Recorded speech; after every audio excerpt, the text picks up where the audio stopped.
CICU devices. Impella CP nursing care. The Impella device is a microaxial pump, which is positioned retrogradely in the left ventricle across the aortic valve. This ventricular assist device is used to maintain hemodynamic stability during high-risk percutaneous coronary intervention or cardiogenic shock. For more detailed information about the device, we recommend watching the corresponding videos from our Impella tutorial series. The link can be found in the description. While highly effective, the Impella device is not without risks. Early identification and intervention for complications through the recognition of signs and symptoms are critical for improving patient outcomes. To ensure clinical and hemodynamic stability, it is essential to establish standardized protocols for the care and preparation of patients who will receive this device. These protocols aim to prevent and detect potential complications associated with device implantation. This video is intended to describe the proposed nursing role and responsibilities in caring for patients with the Impella device. Upon a patient's admission to the cardiovascular intensive care unit, a series of essential assessments and interventions must be promptly carried out by the nursing team. One of the priority tasks is to ensure proper catheter securement. The nurse must verify that the catheter is adequately fixed at the insertion site. Specifically, the catheter should be secured using sutures at both distal eyelets of the suture pad. This technique not only guarantees stability, but also facilitates the correct 30 to 45 degrees angulation at the device's insertion point. The next step, if not already completed in the cath lab, involves securing the sterile sleeve to the repositioning unit using the twist lock mechanism. The twist lock must be secured by sliding the groove over the pivot and then rotating it clockwise. This way, the sterile sleeve allows for the repositioning of the device in a sterile manner in the event of displacement. The Tahi-Borst valve must also be checked to ensure it is properly tightened, minimizing the risk of catheter displacement. The valve should be secured by rotating it clockwise until resistance is felt, indicating that the catheter is firmly held in place. Once the valve is secured, the distance in centimeters to the distal tip of the catheter should be documented. This can be assessed using the centimeter markings on the catheter shaft, which are visible through the transparent sterile sleeve. Afterward, the proximal end of the sterile sleeve should be secured using the anchoring ring, positioning it as close as possible to the red plug.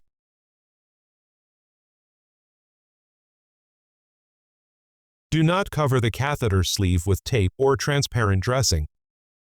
In the case of the Impella CP, it is recommended to secure the red plug to the patient's leg to prevent accidental pulling, ensuring not to strain the position of the sidearm. Once the catheter is secured, site care at the puncture site can be performed. It is recommended to maintain an entry angle of approximately 30 degrees to enhance sealing of the arterial puncture by the repositioning sheath. This angle can be supported by placing folded gauze pads beneath the Tahi-Borst valve. To complete the procedure, a transparent sterile dressing should be applied to protect the site while allowing for visual monitoring. When applying the dressing to the site, ensure the centimeter mark on the catheter shaft is visible and the Tahi-Borst valve is accessible. Purge system care. Proper care of the purge system is essential for the optimal function of the device. Continuous monitoring and prevention of kinking or leaks in the purge circuit are critical to ensure system integrity. The first step is to verify that the sidearm is securely fixed using the sidearm retainer. This fixation helps prevent kinking of the sidearm, thereby maintaining uninterrupted purge flow and system performance. If not done previously, the purge tubing must be attached to the white cable by securing it into the clips along the cable, as shown in the video.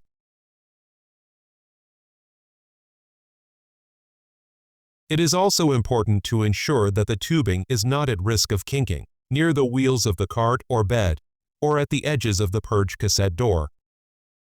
It should be noted that alcohol-based products, such as isopropyl alcohol or alcohol-based chlorhexidine, should not be used when cleaning the purge system, as these substances can degrade the plastic tubing and lead to a purge fluid leak. It is also highly recommended to keep a spare purge cassette in the Impella cart to allow for immediate replacement in case of malfunction. Automated Impella Controller. First, ensure the power supply to the console by confirming that it is connected to the main electrical outlet, rather than continuing to operate in battery mode. Proper connection to the main power supply can be confirmed on the console screen by checking for the plug icon next to the battery symbol, located in the upper right corner of the display. The console features several display screens that enable continuous monitoring of the Impella device's performance. Among these, the most recommended for monitoring is the placement screen. This screen displays the pressure waveforms of the aorta, the left ventricle, as well as the motor current waveform. At the bottom section, it also provides information on Impella flow, average, maximum, and minimum, purge pressure and flow, and, if values obtained from the Swan-Ganz catheter have been entered, it will display trends for cardiac output and cardiac power output. The next relevant screen is the trends screen.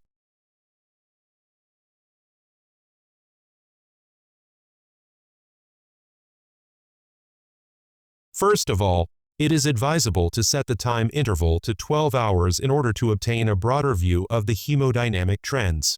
This screen displays the trend of key hemodynamic parameters, including mean arterial pressure, estimated left ventricular and diastolic pressure, Impella-provided cardiac output, native cardiac output, and total cardiac output. The third screen of interest is the purge screen.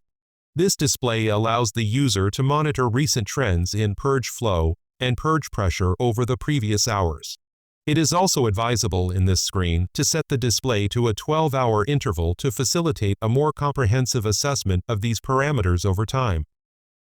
The following screen of importance is the purge infusion history screen.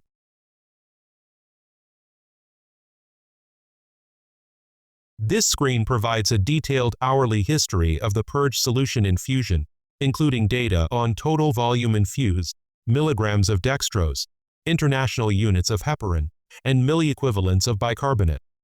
This information is essential for evaluating the composition and delivery of the purge solution over time.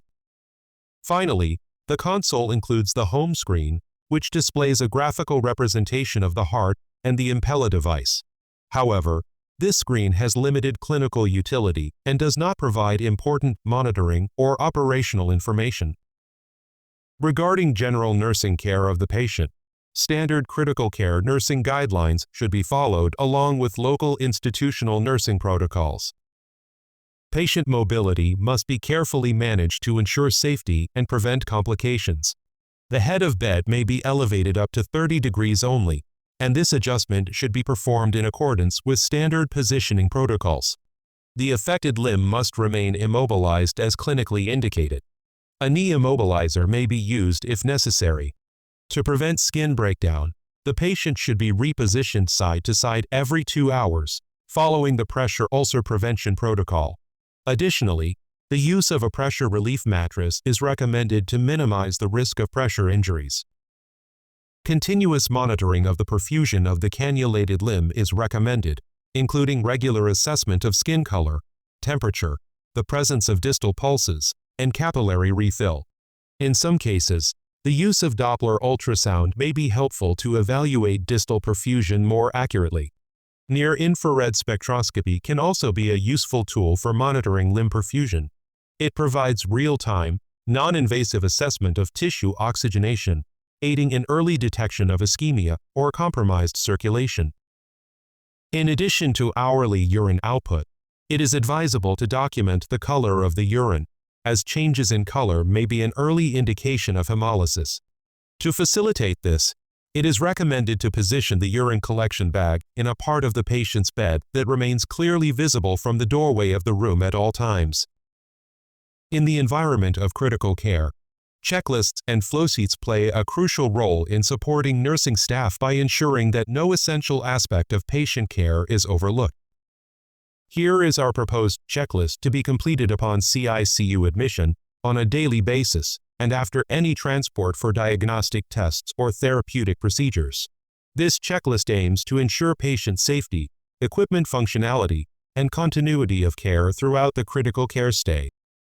The insertion site dressing should be inspected regularly and replaced as needed to maintain sterility and prevent infection. Ensure that the suture remains intact and that the catheter angle is maintained between 30 and 45 degrees. The twist lock connector must be securely fastened, and the Tahi-Borst valve should remain fully closed to prevent displacement. Additionally, confirm that the anchoring ring is properly positioned and securely in place to ensure device stability. Red plug fixation must be verified to ensure secure connection. The sidearm retainer should be properly secured, and the purge tubing must be clipped firmly in place to avoid dislodgement. The composition and volume of the purge bag must be verified and documented. A spare purge cassette should be readily available in case of purge system malfunction. Finally, the controller must remain connected to the power supply with the internal battery fully charged to guarantee uninterrupted device operation in the event of power failure. We also propose a checklist to be completed during each nursing shift. At every shift change, the following aspects of the Impella system must be carefully verified to ensure proper functioning and patient safety. The red plug fixation should be checked to confirm it is secure, and the sidearm retainer must be properly fastened. Purge tubing must be clipped in place to prevent dislodgement or kinking. A spare purge cassette should be readily available for immediate use if needed. The prescribed composition of the purge fluid, as well as the remaining volume, must be checked. The controller must remain connected to a reliable power source, and the internal battery should be fully charged to maintain device operation in the event of power interruption. Flowsheet. The following is our proposed hourly flowsheet to be completed for continuous patient monitoring. It is designed to ensure timely documentation of key parameters and to facilitate early identification of clinical changes or device-related issues. Distance placement, measured in centimeters, should be recorded hourly to monitor for any migration of the catheter. The P level should be assessed regularly to document any adjustments made by the physician and to correlate the P level with the resulting current and flow. Pump flow, expressed in liters per minute, should be registered to evaluate device performance and cardiac output support. Additionally, the motor current must be recorded to monitor the electrical activity of the pump and detect early signs of mechanical dysfunction or resistance within the system. The purge flow should be documented hourly to ensure the system is delivering the appropriate volume of purge liquid to prevent thrombosis within the pump. This purge flow, along with its corresponding volume, should be included in the patient's fluid balance calculation. Purge pressure must also be closely monitored, as values outside the recommended range may indicate occlusion, leakage, or system malfunction. Distal pulses should be assessed and recorded regularly to evaluate limb perfusion and detect early signs of ischemia. Additionally, urine color should be observed and noted, as changes may reflect hemolysis. The links to the proposed checklists and flowsheets can be found in the video description. These can be adapted to local protocols and procedures. More videos on these topics will be available soon. Purge bag change, purge cassette change, D-air purge system, and adjust LV signal. If you've enjoyed our video, please press the like button and subscribe to support us so we can continue creating quality content like this.